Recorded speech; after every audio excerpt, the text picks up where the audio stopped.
So when people come to me and like, hey, how did you do all this change? They expect me to tell them exactly how many grams of protein. Your macros. Yeah, the macro. And I'm not saying that they're not important, but they're not as important as we think we are. Not even close, right? What's important is your relationship, your thought, your belief system about what you're doing.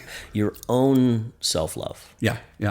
And the only person who can tailor make it to you the person who's the best at it in the world is yourself. You just have to learn what markers you're looking for. You have to learn how to figure out who you are. You need to learn how to listen to your body. If something's irrational, you need to say it. You need to talk it out loud. Tell your spouse, tell your friend. Tell it on a podcast. Exactly. Because the second you do it, it loses its power. And that particular day, we were there at I want to say it was 1 o'clock in the afternoon or something. Don't tell anyone. Right. Exactly. Tell everyone. Okay. But I love that you just said that, because that's your knee-jerk reaction. And we got to be productive. But that's what. Good afternoon. Dr. Todd again with you. Welcome to Thumbs Up Podcast. I got my good friend Danny Johnson on the show again today. Love you, brother. Good to see you. Thanks for jumping in here with us. Of course, man. Yeah, it's been a minute. Yeah. Thank you for jumping on this with us again today. Well, thank you for giving me the opportunity, right? Yeah, I don't know. It's strange to me because we were just having this amazing conversation, and all of a sudden the podcast starts, and I feel like the energy gets to change, but it really doesn't. It's like, I don't, with the podcast, I just want it to be a super authentic experience, because you and I have had some really amazing conversations, and, on the side, we see each other at the gym, and we jump on these great, that I feel like they're inspiring and learning and expansive. And, I love your openness to all that. Truly. It's for men in general. I feel like creating this, this vulnerability and this open dialogue where there's no agenda, and a place to just have some ideas and have a conversation, and you and I do that on the side. So I'd love to create that inside the podcast and just, go where we go. Yeah. But thanks, bro. Good to see you. No, thank you. No, it's always such a great thing, right? When we get together, because it's like, we could be in the middle of a crowded gym, right? And there's all sorts of energies that are happening in there, right? But instantly we fall into our own little spot, like a bubble, and feel completely protected and share the most intimate stuff, right? You wouldn't think would come out in that type of a setting, but I think that we're both trust ourselves enough that we can open up to somebody else. It took me some time to develop to that. I noticed that about you the first time I ever talked to you, which, coming out of yoga, and you were just so open. I was like, oh my goodness, like somebody like me. It was so, refreshing to me, right? This is like nothing sacred. It's like, how do you really get down to what we need to talk about? You have to strip everything away. You got to strip all the programming and all the thought processes and beliefs about yourself or what you think you should be, to get down to that raw material. And that's really where we grow, right? Yeah. And I feel like, and you've had conversations with lots of people about these sort of things, and there has been in the last, you and I are a product, 1970s, right? And so it feels to me like, and maybe it's the ability to communicate freer and different things, but there's a transition among men that I feel like is a beautiful thing. There's been some hard things, obviously, but the ability to communicate from the heart, and to literally speak in a way that's vulnerable, but also truly masculine. Yeah, not ego masculine, right? But hey, heartfelt. Hey, brother, thank you. It's great to see you today. Yeah. Tell me what you've been up to. Tell me what you've been learning. Without any walls, it's the greatest. And I feel like that communicates a message to the feminine. It communicates a message of safety to our children. So thank you for that. Yeah. Being open and vulnerable and sharing your journey, man. It's like, whoa. I mean, you shared a bit of it last time. Yeah. And I'd love to dive in wherever we dive in. Like, you know, you've had this metamorphosis with your health. Yeah. You mind sharing a little bit of that with us? And Yeah, no, not at all. Graces, right? Like the grace. And every single day I learn something new. And I'm like, oh my goodness, all I had to do was like open up and it was there and it was free. The biggest thing that I have figured out, I mean, I've been at this for about 2.5 years, like getting myself back into shape, right? And a lot of people ask me, they're like, how'd you do it? Especially if they knew who I was, because I was so big, I was so heavy, and not just heavy, but not healthy, right? Like my skin color was horrible and just not in a good spot. And, you know, you can sit there, it's kind of like you were saying just a minute ago, you know, before we started, you can go over the science and you can talk about, you know, the amount of electrolytes in your blood or whatever, right? Mm-hmm. But the reality of it is like, how does it all hit you? And so when people come to me and like, hey, how did you do all this change? They expect me to tell them exactly how many grams of protein. Yeah, your macros. Yeah, the macro. And I'm not saying that they're not important, but they're not as important as we think we are. Not even close, right? What's important is your relationship, your thought, your belief system about what you're doing. In other words, like you could be pumping all the protein in the world, right? But if you're doing it from a place of anger and a place of ego and stuff, you're not going to have the effect that you're looking for, right? It's like the body can't really work properly unless it's balanced across all planes, right? And so it's so important. It's not just, a lot of times in the gym, people are physical and they just and they want to drive everything. Well, you see it in their movement too, right? And it's like, that isn't what I was going for. I wanted to be able to move freely like a young man, right? And every single day I'm getting in better and better shape. But most of it isn't what I'm physically doing. It's what I'm emotionally doing. Yes. Because the emotion shows up in the body. It's not something that we hear a lot in Western civilization. You're hearing it more and more, right? Like we're starting to figure it out. Even scientists are starting to explain to us that even like in the fascia, like you can be locked up because the nerves just barely under the skin are triggered and they'll hold you to where you're not very flexible. And so we're starting to learn some really great stuff, right? But my point is like, sometimes we have to abandon what the world is telling us and we just got to get quiet and go inside ourselves. All the answers are in us, every single one of them. And what works for me isn't necessarily going to work the same for you, right? Mm-hmm. And what a beautiful thing. That's why I love what the master said. The kingdom of God is within. Yeah. And so to me, what I hear you describing is this beautiful internal network of possibilities and listening to your own intuition to create your own result, your own workout plan, your own self-love. Yeah. Yeah. And the only person who can tailor make it to you, the person who's the best at it in the world is yourself. You just have to learn what markers you're looking for. You have to learn how to figure out who you are. You need to learn how to listen to your body. So talk to us a little bit about that, because to me, this is at the heart of self-love, being vulnerable also, but all healing. Yeah. You know, it's like, well, okay. Because you're right. There's this, I want to focus outward. What do I need to put in my body to make myself? Well, foundationally, though, you're describing something that's foundational, and you're in the construction world. Mm-hmm.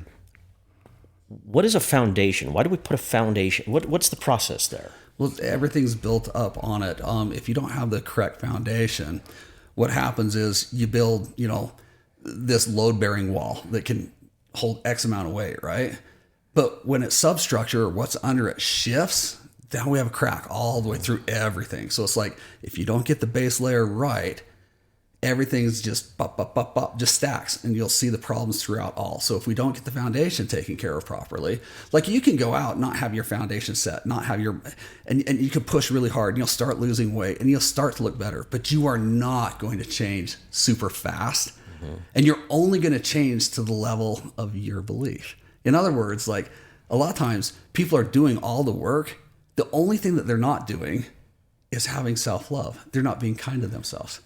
They're reminding themselves every night why they can't eat sugar because I got to do it like this. And it's like, if you hold on to that energy, the body, the nervous system is still triggered. It's not going to sleep properly. You're not going to recover.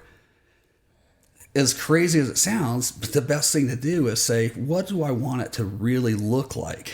What do I want to really look like? And what do I really want to feel like?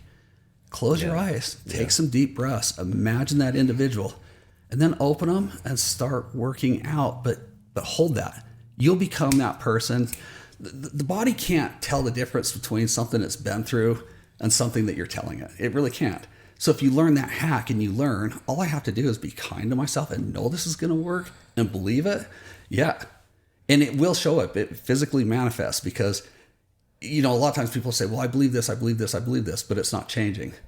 Well, you don't really believe it. You keep saying it. So when that happens, did that ever happen to you in your process? A little, self-doubt? A little bit. Not so much with my physical, but it happened to me a little bit surrounding money stuff, which is crazy. As a matter of fact, I just barely had something phenomenal happen right before I took off to Thailand here at the first of the year.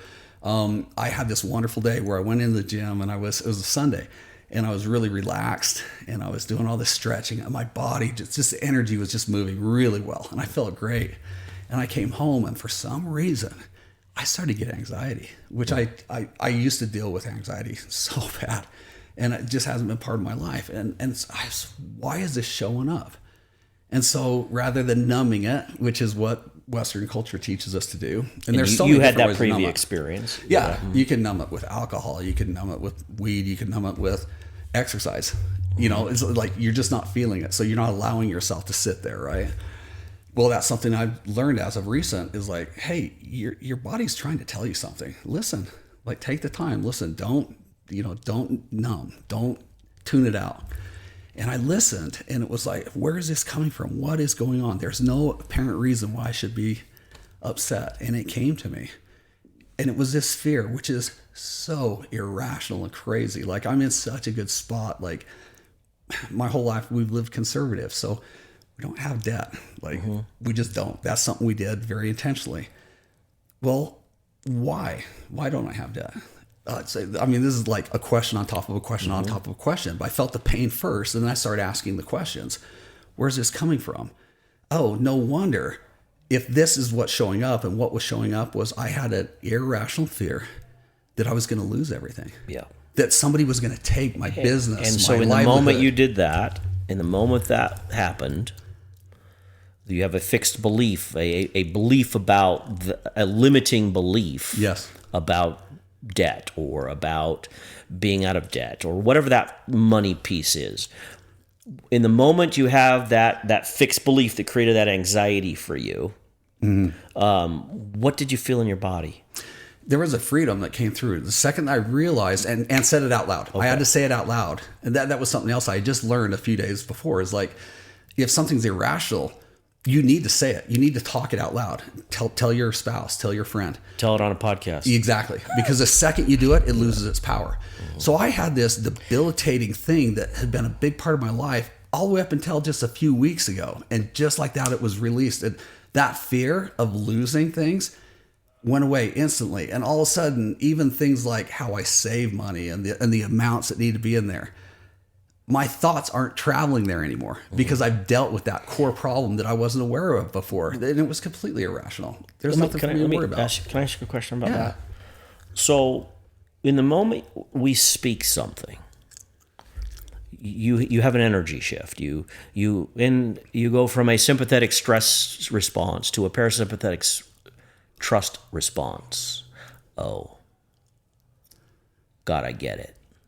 I see it. Thank you. Yeah. And so in the moment you speak it, this is what's interesting to me about prayer. Because to me, I don't pray in your traditional way, but I do speak. And in the speaking is the relief valve. For me, it's to faith. It's already in me. It's within me. Right. So when I speak it, though, there's this relief valve that there's this physiological response, and this is what I see you saying. There's a physiological response that said, and it puts the language out into the space. This is why I love podcasts so much. Your language is put out into the space where it can either create chaos, or I can create peace. Yeah. And so by speaking it in a prayer type scenario, which we Dao Gao, 我会做祷告, like meaning I speak my words outwardly. It's like, oh, okay. It builds this, it's a relief valve for my system to say, hey, you're okay.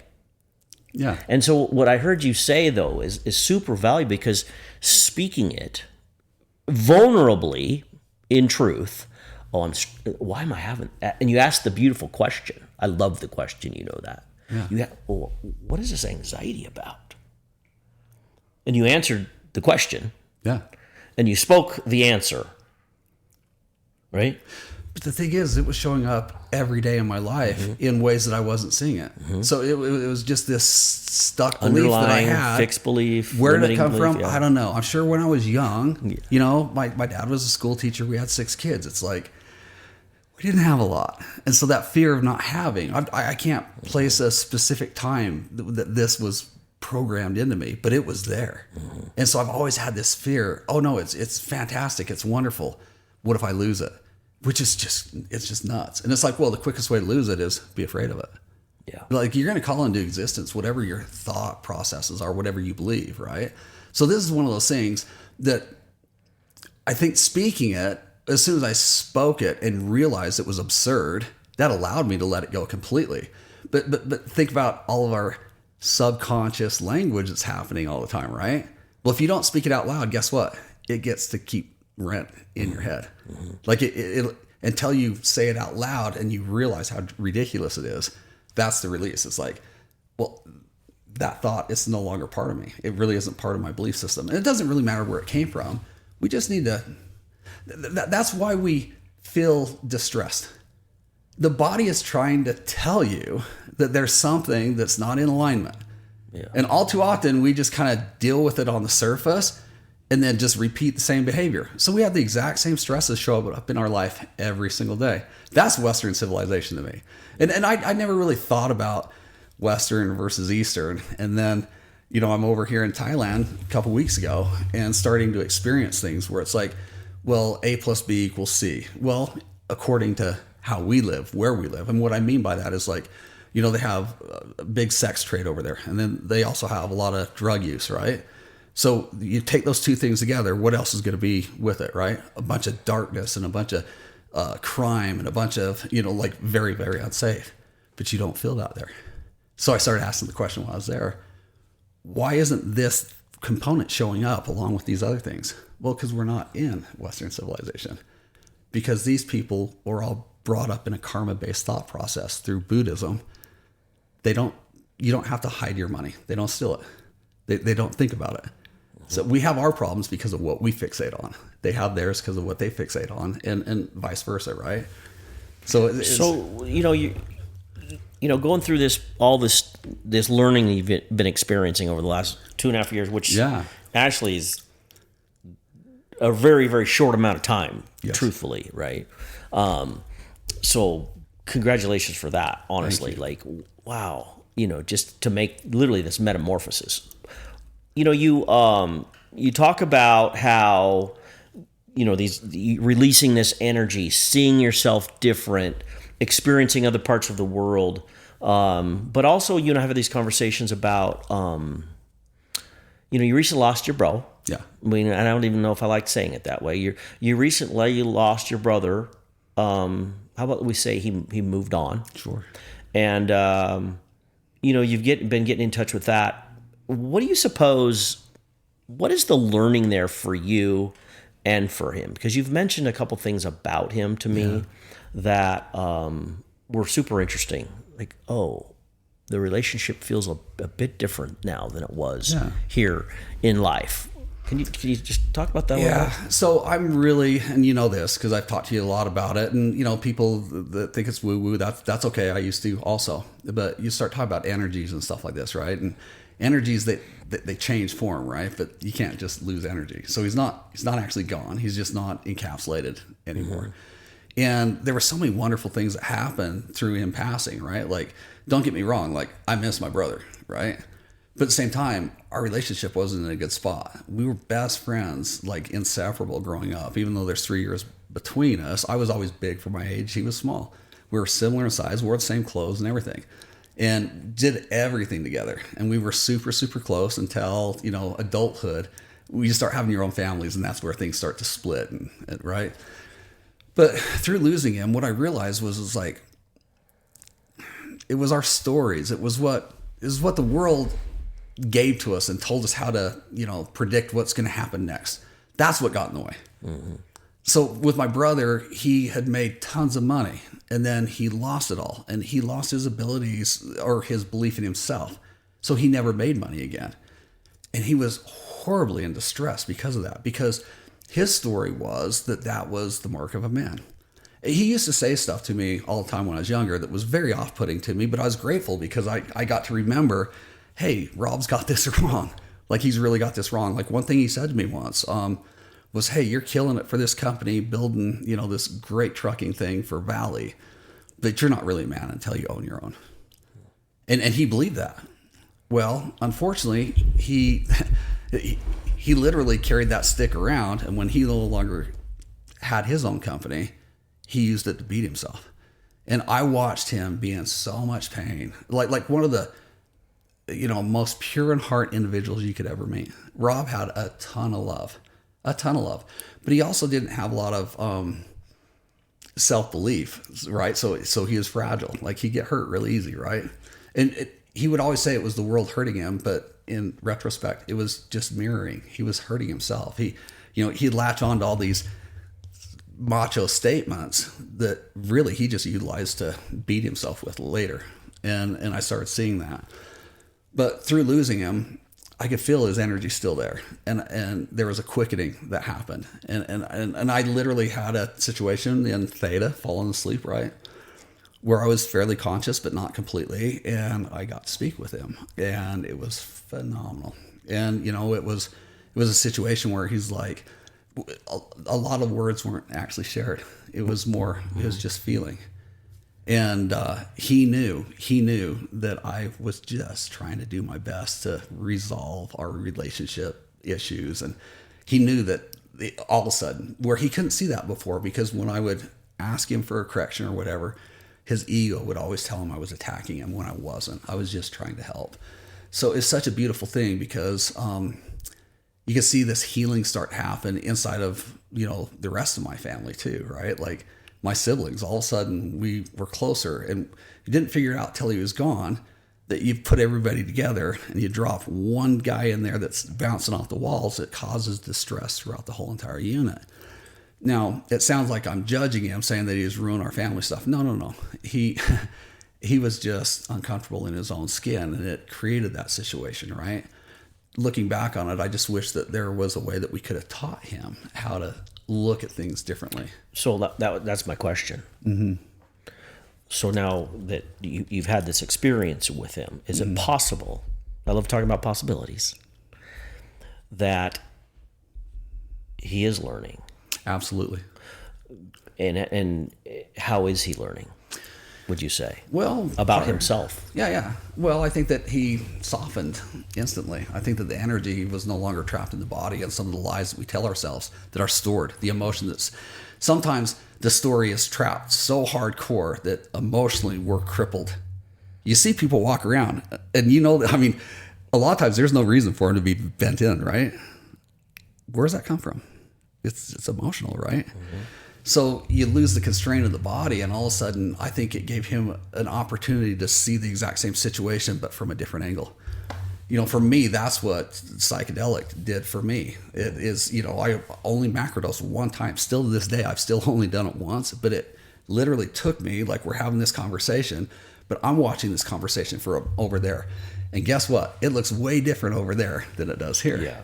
And it's not about right or wrong. It's about possibilities yeah. and perspectives. And it's like, Yeah. Starting to learn things like, so I'll give you an example. Like my brother, he would always tell you, this is the way things need to be. And he was very, very One of those direct. guys, yeah. Well, yeah. What's his name? Rob. Rob, love you, Rob. Yeah. Shout out to Rob. And it's like, why was he so stringent? And the answer is simple. He was trying to live life the way that we're taught in Western society. Follow these rules, get people to be like you, and it works out. Like that's kind of what we're taught and what we believe. So we hold on. I mean, I'm going to say it. I don't care. I really don't. I'm to this point. I don't care. Right. To watch people that are engaged in politics to me is just like, it's nuts. It's like, do you guys, I don't care what side you're on. Do you not realize the energy that you're in and what you're subjecting yourself to? And if you take a step way, way, way back, you'll start to figure out that the things that you're arguing about and the things that you're holding on to, they're not even important to the people that you're subscribing to. Yeah. It's all just a show, right? But sometimes you got to get way back and go, oh, none of it actually even matters. And you've got to get to that point to where you can let it go. So my point is with my brother, he was so engaged in his politics of life, his rules. Rightness. Yeah. Yeah. I made this comment to a buddy just recently, and it was like almost prophetic. I had to write it down. It just came to me. But I said to him, it seems to me that the stronger your belief system is in what right and wrong is, like the more descriptive you can be about what's right and what's wrong, the more pain you're going to be in. Yeah. And so the right-wrong game doesn't work. It doesn't. Yeah. And because of that, look at the division, the duality that we're experiencing. Yes. And your brother experienced that. Now that you had this experience with him where you connected, you actually pointed right here to this part of your body when you were describing this experience with him, and you had this interaction. What was the information exchanged in that interaction? Some of it I can't. What was the feeling of it? Yeah. Well, it's all feeling, and I can't articulate some of it. But one of the feelings that I got was that we're so similar. Me and my brother were the same person, the exact same person, and so all of a sudden I started to realize, oh, if we're this similar, but we ended up so different, what does that mean? That means the possibilities of all of us. Like the difference between you being here versus in the gutter, right? Sometimes just one small little deviation, right? And once we start to realize that, and I'm not saying that, like, don't go back and think through all the decisions you made. That's the worst thing you can do, right? Where did I go wrong? But my point is that's a waste of time. Yeah, we can live through a situation, or somebody can come in here and they can give me some information, and I can view the information through the lens of a victim, and that wasn't good, this wasn't right, and I could be all upset and go home and quite literally the rest of my day be garbage, but then carry it into tomorrow. Whereas the same information is given to you and you're like, oh, wonderful, that's an opportunity for me to show this individual some love. It's the exact same information. It ruins my life and it edifies yours. Like quite literally, that's my big thing as of recent, is like the world is not happening to you. You're happening to yourself. Figure it out. You get to create whatever you want. There's this interesting thing that we do in English where you're describing something just now, but we use the word you. Yeah. But I hear you actually saying the word me. Me, yeah, that's right. Well, what do? Well, I take information. I have done this historical, and I take information and I process it, and and the next day I wake up and I'm still processing the same information that happened 3 years ago or 5 years ago or 10 years ago, and look at the result. However, Todd, could I process this information in the space of now? Yes. What's happening right now, Todd? Well, I am experiencing this. I actually feel like if we could change that one piece of the English language from when we're describing this experience that we're always saying you, to rephrasing that and saying it in first person about I, right? It actually adds accountability. Yeah. It adds the truth, and it's freeing. When I speak accountably, I call it speaking, Todd, speak accountably. Okay. Which is inherent by nature. Anytime that you say me, you have to, right? But when we say you quite literally don't have to have any accountability at all.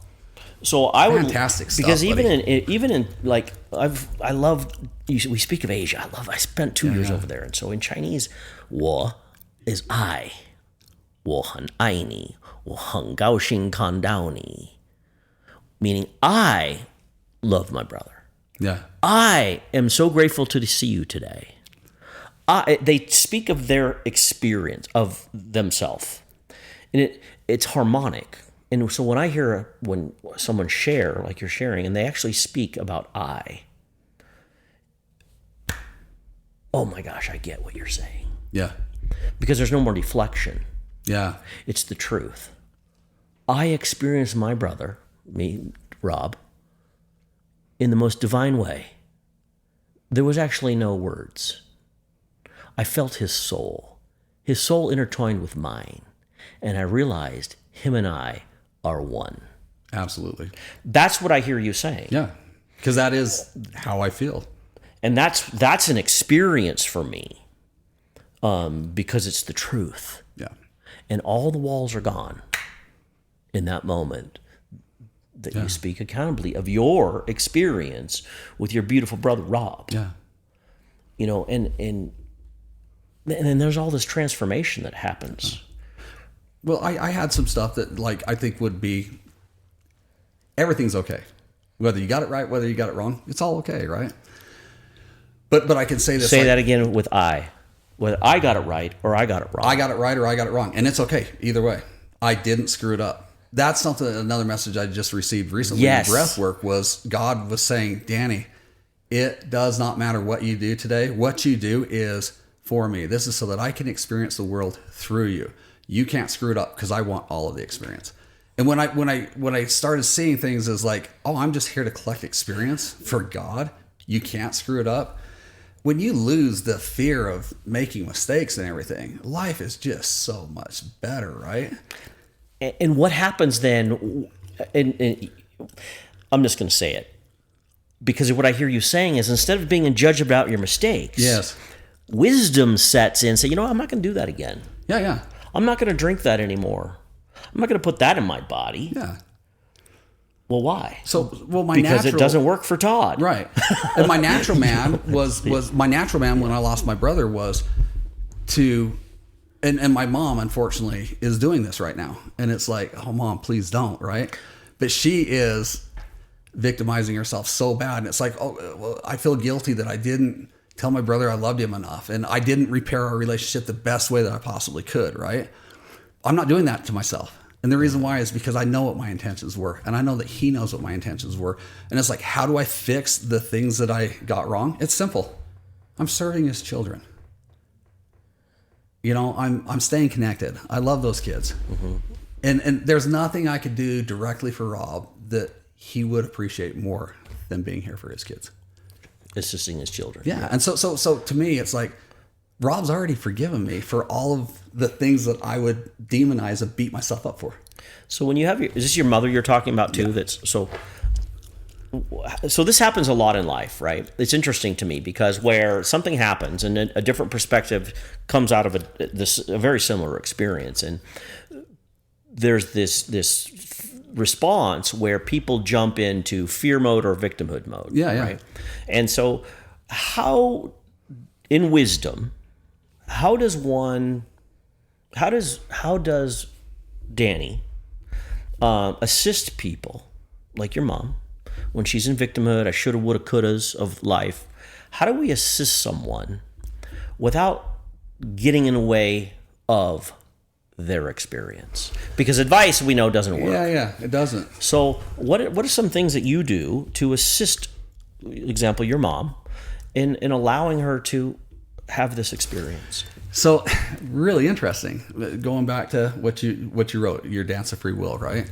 One of the most important things that stood out to me there was this illusion that we need to correct the world around us, or that other people's behaviors we need to correct, right? So in Western society, that's big. And so it's like anytime we learn something new that's cool or whatever, what do we want to do? We want to share it. Mm-hmm. Well, sharing it doesn't land so terribly well a lot of times, right? And so I've started to realize this, like, as I've gone through this transformation, trust me, people notice. They see it, right?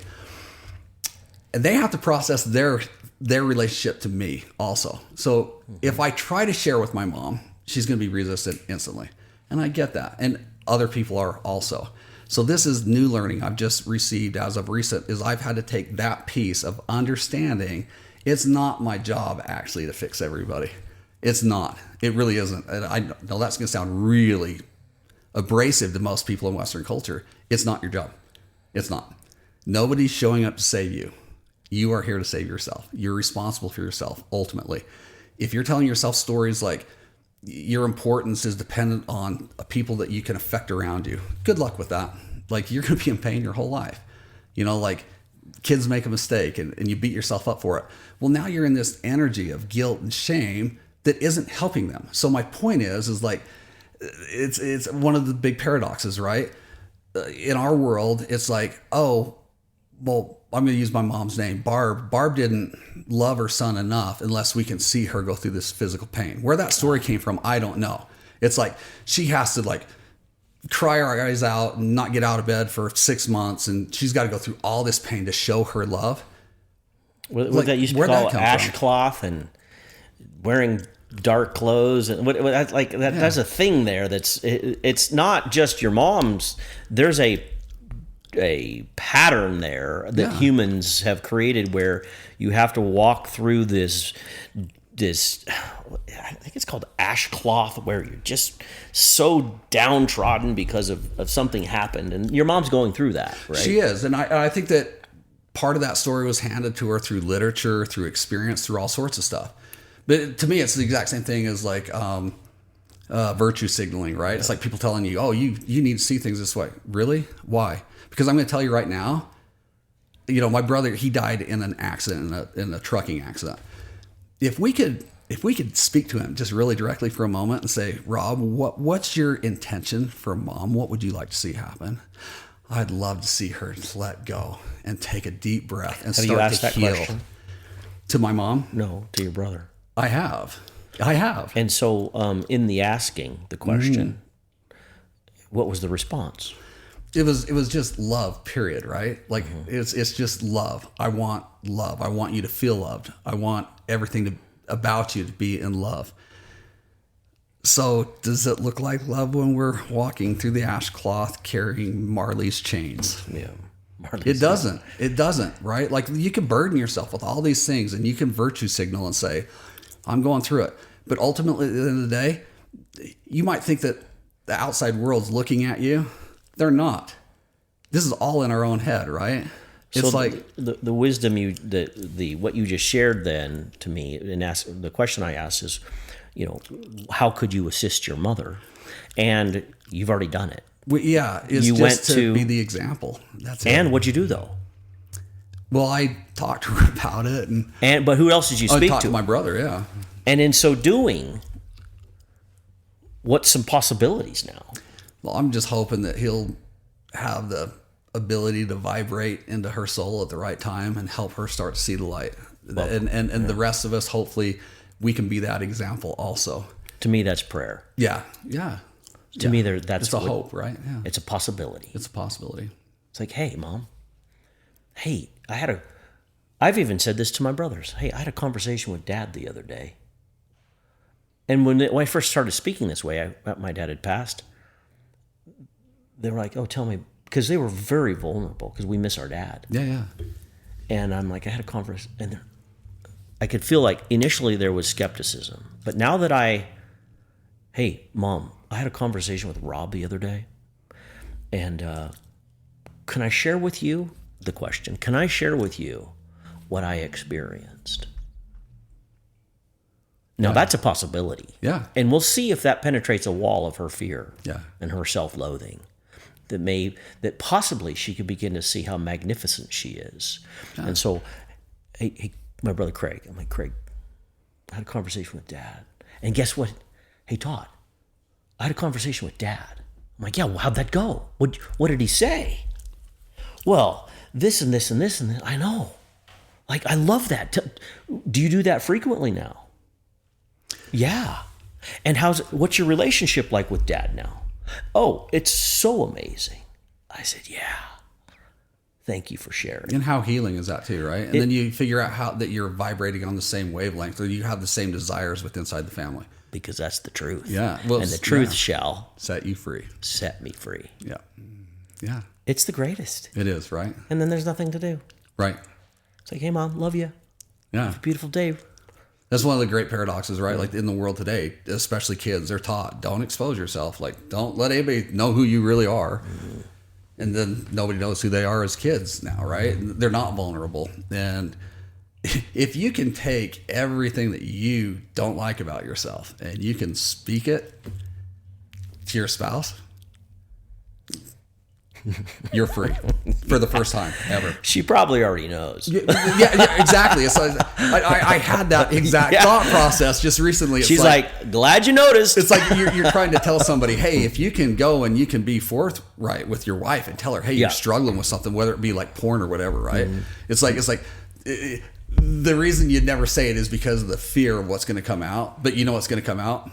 I know. Like, right? It's like you thought you were hiding something that they're acutely aware of, but by being able to talk about it and you lose that guilt and that shame, it no longer has a grip on you. Mm-hmm. It's like, if you want to get over that stuff, be honest to your spouse, right? And watch what happens. Like, somehow it magically loses its grip on you because you brought it out into existence. Once it sees the light, it's done, man. It scurries and runs. It's interesting to be in a relationship with intuitives when they're like, I knew that about you before you knew that about yourself. Yeah. Yeah. Oh, well, why didn't you tell me? Because I'm not going to give you any advice, right? Like, well, giving advice, especially when it's true, is the surest fire way to make sure they don't learn it. Oh, like, gee, they'll fight against it. What are you talking about? Like, it's actually... That's why you mentioned. That's why I call the dance of free will, because really, what I see you in this experience with Mom and Rob and yourself, you're actually the choreographer of this dance with two individuals, and Rob's super free right now, and Mom's still stuck, but you're the one. You're this beautiful bridge. The mediator, the one in the middle, the one standing in I call it standing in the gap between the polarities of this space, right? Like, in Chinese, it's called the Wu Wei, the effortless action space, the not will bu hui, like, I will stand in the middle and be a balancing between the polarities of right and wrong. Because in the middle, I can dance. Yeah. I can dance with Rob. Danny, you dance with Rob. You dance with Mom. And it's like the dance of free will. How can I assist humanity? In the meantime, assist myself in learning to experience free will looks like. Yeah. That's fun. I want to talk about that for a minute. I really do. Because you love to talk about paradoxes and everything, right? So this is something I'm learning. It's kind of like, well, I could go and I could sit my kids down and say, guess what Dad learned today, right? Yeah. And guess what? I got to play some games here. And they've had enough. They're like, Dad, we've heard enough. Like, stop. You're fixing yourself. Who cares? But it's like, it's getting old. But quite literally, what I found is like, if you really want to have an impact, quit trying to teach. Like literally, like, quit trying. Like, just be. So this is a piece of parenting advice that I saw a while ago that I absolutely love. It's like, you see parents that like put their kids into the best soccer program, the most expensive, then they get them in mathletes, and then they get them in this, it's like they have to have the best of the best of the best. Did you say mathletes? Mathletes. Never heard of it. That's cool. It's a program that you can take your kids to help them with math. Yeah. So it's like you could do all these different things, right? And it's like, you think that that's what's going to drive them. You think that that's who they're going to become. Not at all. It doesn't matter. It doesn't. What you need to do is just love them, period. And then, rather than you giving them all these experiences to develop them, develop yourself into becoming the person you wanted to see them be. Because that's who they're going to be. So it's like, let's talk about something is it virtuous to be a great parent and to help your kids raise up? It is in Western society. It really is, right? Well, what's the best way to do it? By not doing it. By taking care of yourself. They will mimic you. So you want your kids to turn out, be a good person. Yeah. But not just be a good person. I said that the wrong way. Love yourself. Self-love. Learn how to love yourself and be kind to yourself, and your children are going to mimic that, and they're going to be fantastic individuals. Or you can rule over here and put your thumb on them and make sure they get to every single, elevated practice there is, and be horribly disappointed when they don't make the NFL. Yeah. You're describing a word. I see this word that you're talking about. And the word I'm seeing is allowance, to allow, like the blossoming of a rose. Like, we talked about before the podcast started that being a parent, we have this fixed belief or this limiting belief that somehow we're supposed to teach our children something. Now, the wisdom says hold their hand in the parking lot. But wouldn't it be beautiful if you stood in humility and if I stood in humility and allowed them to be my teacher? Yeah. And the great master said, allow the children to come unto me. To me, what he's saying is, hey, they came from the cradle of creation. Let them be. Yeah. And hold their hand in the parking lot. That's wisdom. And so, and then there's this beautiful listening when a flower blossoms to me, where, this petal's going to go this way. And then this petal's going to do this. And where I'm just going to watch and see, and then say, yeah, son, you remind me of this petal. How do you see yourself? Well, Dad, I love to do this, and I love to do this, and I love to do this. Yeah, that's what I see about you, too. Thank you for sharing. In the moment that happens to me, there's empowerment for myself, and I see it in their eye. And it's a different it's a different foundational space of being in relationship as a dad to a child. And it flipped, I call it the great paradox, where it's almost like we're living in, I call it the upside down. Mm-hmm. It's almost like, no, you know what? The world says to do it that way. I choose to do it this way, because to me, that's harmonic. Mm-hmm. And there's other examples like that. You're describing your mother. Well, if she took that victimization and that self-loathing and just 180'd it, yeah. Well, we'll see what she does. Yeah. Hey, Mom, what do you love about a flower? Great question. Well, what do you mean, son? Well, what is it? What's your favorite flower? Yeah. Oh, I love this one. I love the orchid. Well, what do you feel like when you smell an orchid or see one? Well, I actually never considered that. I feel peaceful. And it takes that call, that, hey, Peter, you want to walk on some water with me? Hey, Mom, you want to come walk out here? Hey, Mom, what do you love about a flower? Yeah. And it takes that chaos that she's experienced. Do you see the storm? Oh, yeah. And it invites her to experience a flower. It's like, that's why I love walking on the beach. That's why I love having these conversations. That's why I love seeing the mountains. Yeah. Hey, how am I like that mountain? Oh, I feel this. I feel powerful. I feel beautiful. I feel strong. I feel vibrant. Oh, look how the pink sunlight hits it at 5:30 in the wintertime. Yeah. That's me. Yeah. And so I just, having these conversations in a way that is accountable, it's super healthy for me. I feel this internally. I feel this. But it's like, hey, how can we assist Mom in her pain? And I feel like, truthfully, in this conversation, because of your vulnerability and your willingness to share, you've assisted your mom today. Yeah, absolutely. There's a conduit. Yeah. Between always Rob, Danny, and Mom. We talk and we think about separation all the time, right? But the separation isn't real. Yeah. It's all connected, right? And then there's always, like the paradox too, right? It's like, if you want your child to be the big, strong tree that can handle anything, it's like, what does that tree have to go through? Yeah.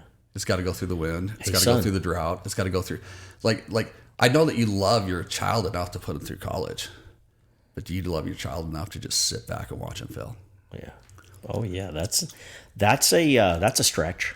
Well, that's something I'm learning, the great paradox. And I'm so grateful. I tell people all the time, I'm the luckiest man in the world, and I am, because all these things were in place. And then I get in this accident, and it's like, without me even trying, everything was there. It was. Yeah. So even though I'm grateful that I'm not going to be afraid of losing it all, right? That fear made me save money like crazy always, and made me pay stuff off super fast. So it created a situation in which I was much safer when this accident actually happened. As a matter of fact, I was telling my wife this the other day. You're talking about your concussion, your Yes, brain injury. yeah. I was telling my wife, I was like, if you sat down and just hypothetically wrote a situation for somebody's life to be, and then the perfect time to have a life-changing event like mine, like what are the components that need to be there so it's safe, it's the best, that you actually come back from it and everything. You couldn't write a better story than mine. You can't. Like, everything was put in place so that we all got to learn. Like, I got to get out of my kids' way and let them struggle massively with the company. And that's what they developed from. If I was holding their hand and telling them every day, oh, I want you to do it like this, I want you to do it like that, they're really not becoming me. The only way to become me is experience what I experienced, which means choke on every bit of it. And I'm so grateful that I have that download, that wisdom to just take a step back. Now, it was confusing to my boys because I raised them in a particular energy, very Western society, very, macho. This is the way we do it as men, blah, blah, blah, blah, blah, right? And this is kind of like Rob. It's almost the opposite. Yeah. It's almost the opposite of it, right? And quite literally, as I've been going through this change, my brother passing was divine timing too, because it helped me soften. It's like, how did I forgive my brother for these attributes? Because I had to forgive myself first, because we had the same attributes. It's like you sit there and you talk about the differences. Oh, my life's so much different. No, they were the same. The outcomes were a little different, right? But we were dealing with the same emotions and the same background that was handed to us, when we were kids, right? And it's like, you can sit there and you can blame your life on all that, but nobody did it to you on purpose. And ultimately, nobody's coming to save you. At this point, figure it out and realize you get to create all of it and any of it. And you have everything that you ever needed to be successful. So you're saying God loves you. He loves me and he loves you. He loves everybody, period. We just have to...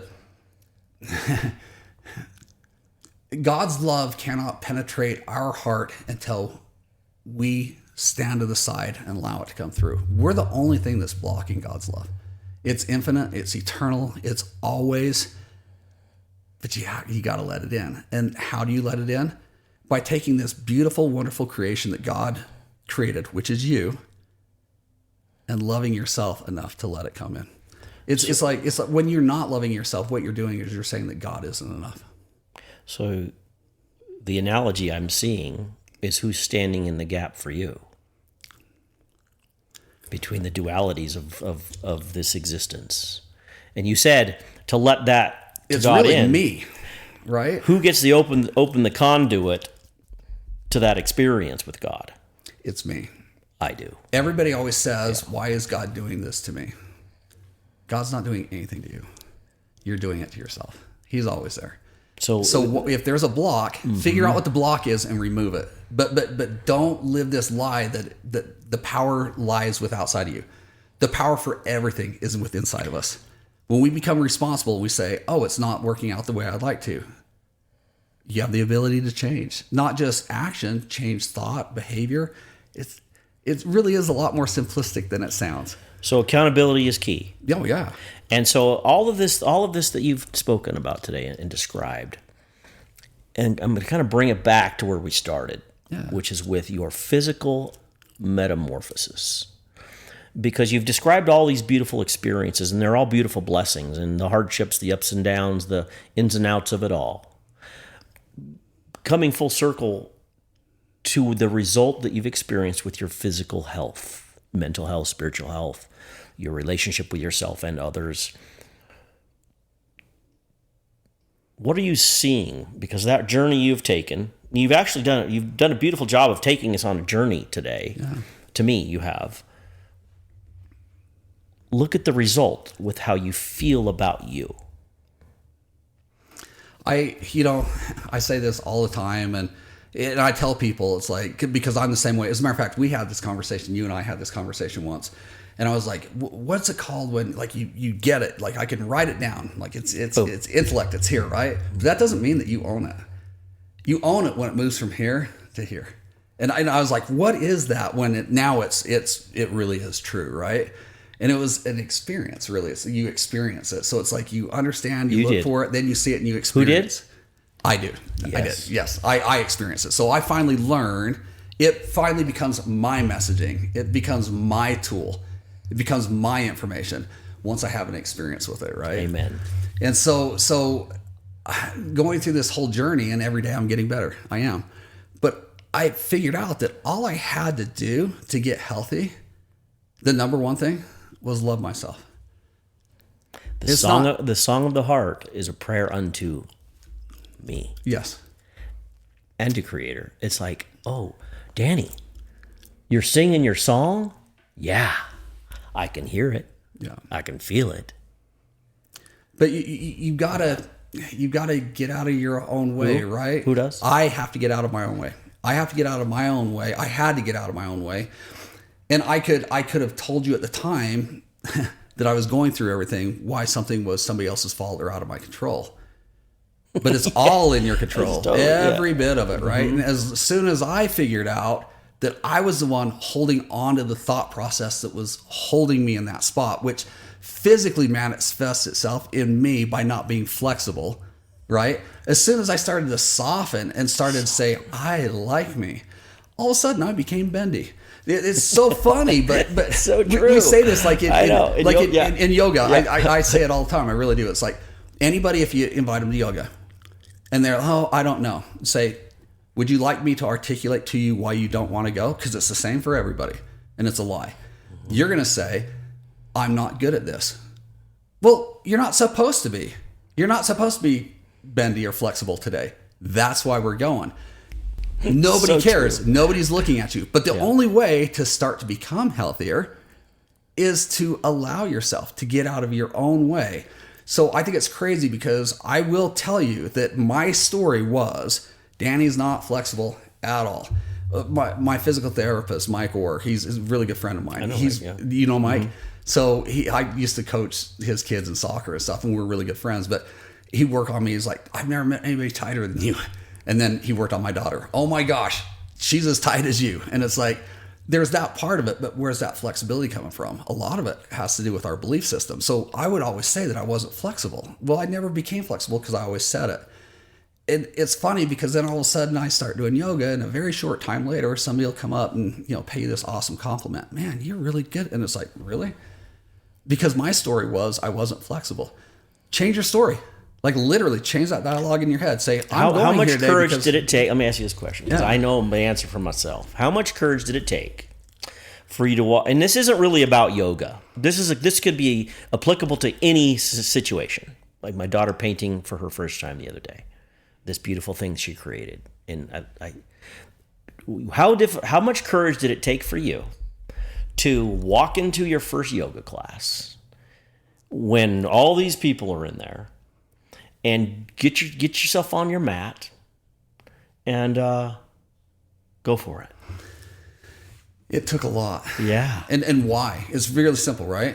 Because they're going to judge me, because they're going to see, because they're nothing.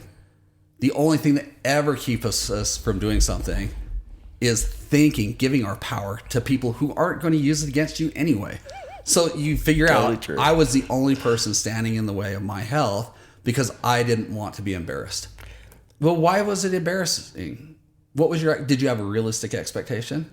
Mm-hmm. I want to go in and I want to be as good as, everybody that's been doing it for a year. Well, that's not realistic. Well, let go of that expectation. Have a realistic expectation. You'll find out really quickly that yoga is for you, that it's for everybody, that if you start to learn how to breathe, because that was another thing is I had to learn how to breathe because I was stuck in fight or flight. And I had people in the medical field tell me this multiple times. I got it here, but I didn't get it there until I did. And where did I get it? It moved from here to here in yoga when I started learning Ujjayi breath, which is breath with sound. And then all of a sudden I learned the next principle. I think I spoke about this. I went underwater once and hummed. And I was like, what's that? So I started humming all the time. It wasn't until months later I'm like going, I kind of sound like the monks. Well, yeah, because you're doing the exact same thing that they're doing. They're calming their nervous system. They're getting into a place of meditation. It's like I was doing it by accident. But there's so many wonderful things out there like that. If you just allow yourself, if I allow myself to travel into these areas without judging myself, I see myself as this traveler who doesn't know. So it's okay if he makes mistakes, but just sit back and watch him travel through. Takes courage. It does. But if you practice it, it gets easier and easier and easier. And you start to figure out it doesn't matter. People weren't judging you. The fear that you had of being judged wasn't happening anyway. It never is. And if it is, who cares? Brother, I love seeing you in yoga. I saw you the other day. I'm like, there's my brother. Suck and win. Yeah. Yeah. We came back and did that fire dude, I hit. love it. Was nasty. You make me cry. I mean, I'm going to tear up here, bro. I mean, it's like, it is the greatest. It is, isn't it? Thank you for being you. Well, thank you for being you, man. And 2.5 years. Yeah.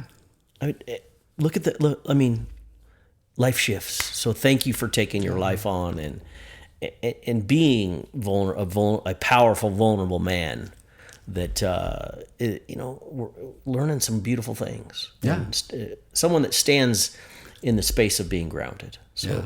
I love you for that. Thank you. Thank you, man. Love you. And you talked about earlier. Is there anything you were going to share something? Maybe we hit that. Maybe we. Yeah, we should. We definitely need to end on this real quick. So we were having a discussion. I want to say this is going to go back 3-4 months. It doesn't matter, but 3 or 4 months ago, I walked in the gym and you were there, and it was the middle of the day, and both of us generally go in the morning. And that particular day, we were there at I want to say it was 1 o'clock in the afternoon or something. Don't tell anyone. Right. Exactly. Tell everyone. Okay. Yeah. But I love that you just said that, because that's your knee-jerk reaction. And we got to be productive. But that's what I want to talk about. Yeah. Exactly what I want to talk about. It was like, you asked me the question, do you feel guilty for being here? And I said to you, of course I do. And I'm not going to ask you the question. I know the answer because you asked the question. But here's the real question. Why? Why do you feel guilty, and why do I feel guilty? Because if we go back to when we were 25, 26 years old and we were starting our business, if you were to write down, why do you want to own a business? It was so that you had enough wealth that you could do what you wanted, and freedom and this, that, and the other, right? And here we are in our mid-50s exercising it, feeling guilty for living the plan. There's something intrinsically wrong with that.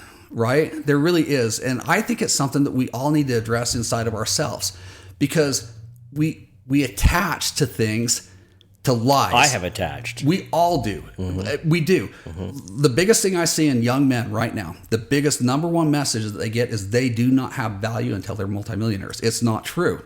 And I tell all these young men, if you want that story, it's a painful one. Go ahead and chase it. You might get it, you may not. But the one thing I promise you, when you get it, if your focus is on the money and you're telling yourself, I'll be happy when, you will not be happy. You'll be farther away from happiness than when you had nothing. Does that advice hit home, or does it bounce off their wall? Well, it definitely bounces. And the reason why is because the messaging is so strong. But could they pick up on some of it?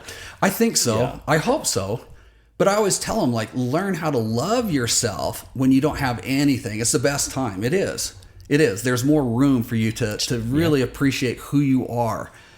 And it's then you add things like money, and you might have a little bit of a chance, right? Maybe. And maybe you don't. But my point is, going back to that, I think it's a wonderful thing for both of us to have this gut check and say, why do we feel guilty? Because we shouldn't. I remember that conversation. I'm like, wait a minute here. It's like now you feel guilty of the goal. So my point is, you take that to these young men, right? Mm-hmm.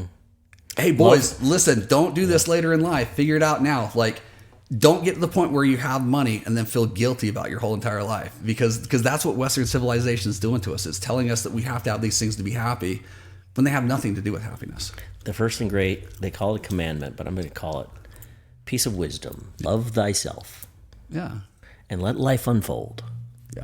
It's just simple. So honestly, I'm so grateful for the opportunity for sharing of who you are and your literally your metamorphosis, this beautiful this transition and this transformation you've made. So grateful, love who you are, and yeah, man, we're gonna hit some more yoga. Yeah, for sure. Thank you for having me. Yeah, I really appreciate it. I love you, buddy. Love you. Appreciate you. 2 thumbs up, my friends. Love you. Okay, talk to you soon.